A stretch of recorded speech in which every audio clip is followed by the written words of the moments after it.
Welcome to Wonderful Wednesdays. I'm Abbey Chung, docent at the Modern. Today we're looking at Dalet Kaf, a large 102 by 107.5 inch lush and exquisite magna on canvas work by Morris Louis. It was completed in 1959 and is considered, along with many other works by Louis, to be an example of the Washington Color School. In 1953, when Louis was 41, the art critic Clement Greenberg arranged for Louis and fellow artist Kenneth Nolan to meet Helen Frankenthaler at her studio. The trip to Frankenthaler's studio had a lasting impression on Louis.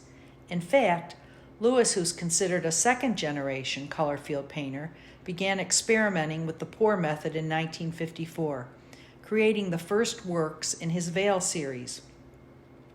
In Dalet Kaf, which by the way represents the letters D and K from the Hebrew alphabet, we have a work from the nomadic veils, works which have a distinctive planar quality.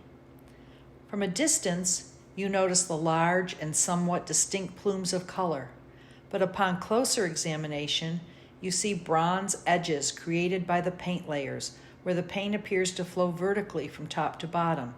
You see many layers of distinct pours in pink, blue, yellow, green, turquoise, and orange, as well as rivulets of color, creating a final work with a true sense of movement and transparency. Louis poured paint stain directly onto the canvas in a surprisingly controlled process. He abandoned conventional paint application methods and created a work with no visible traces of such applications, such as brushstrokes. This piece requires close looking. If you have the opportunity to visit the museum, spend some time with it, and you'll be rewarded with a work of incredible depth and delicacy.